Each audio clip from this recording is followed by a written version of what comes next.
Issue పైన రామ్ గోపాల్ రెడ్డి గారు, చిరంజీవి గారు, లక్ష్మణరావు గారు చాలా సూటిగా కొన్ని ప్రశ్నలు వేశారు అధ్యక్ష.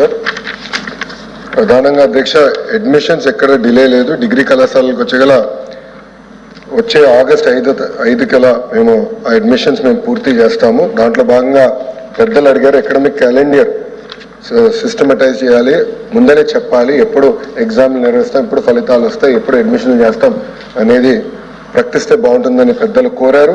అది తప్పనిసరిగా మొన్న చెప్పినట్లు 100 days యాక్షన్ ప్లాన్లో అది కూడా ఉంది. ఆ academic calendar with admissions calendar కూడా దాంట్లో జతపరిచి అది త్వరలోనే మేము ముందలు పెడతాం. అందరూ అభిప్రాయ సేకరణ చేసిన తర్వాత అది ఇంకా వీళ్ళు హెచ్చరించుకొని అది ముందరికి వెళ్తాం. ఇంకో పక్కన ఇంటర్న్షిప్ గురించి మాట్లాడారు అధ్యక్ష. నేను కూడా అమెరికాలో చదువుకున్నప్పుడు ప్రతి సమ్మర్ హాలిడేస్ నేను ఇంటర్న్షిప్ చేశాను అధ్యక్ష. దానిలో నాలో క్రమశిక్షణ వచ్చింది. టైంకి ఆఫీస్కి వెళ్ళాలి, ఇంటర్వ్యూస్ ఎట్లా అటెండ్ అవ్వాలి, రెజ్యూమే రైటింగ్ ఎలా ఉండాలనేది నేను నేర్చుకున్నాను అధ్యక్ష.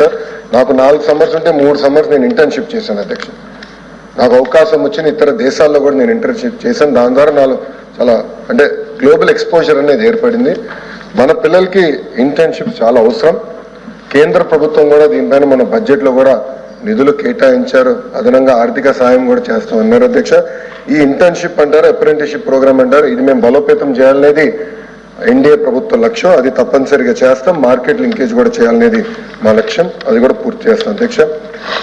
యూనివర్సిటీల గురించి పెద్దలందరూ మాట్లాడారు.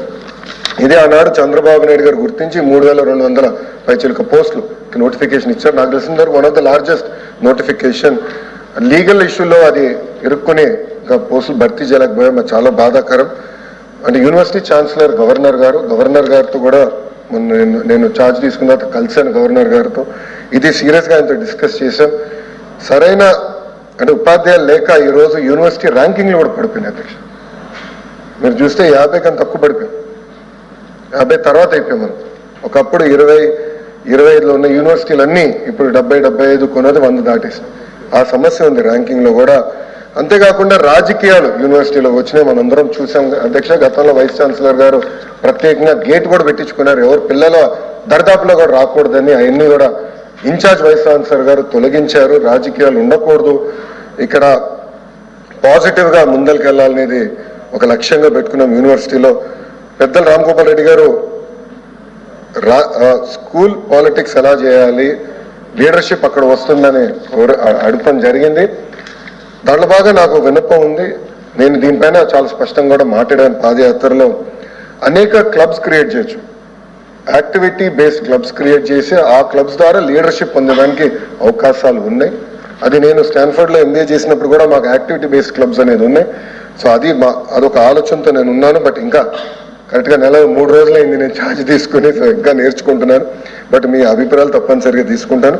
మినిమం టైం స్కేల్కి వచ్చేగల చాలా మంది ఉపాధ్యాయులు సంఘాలు కూడా నన్ను కలిసిన అధ్యక్ష. ఆ వివరాలు నేను కలెక్ట్ చేస్తున్నా.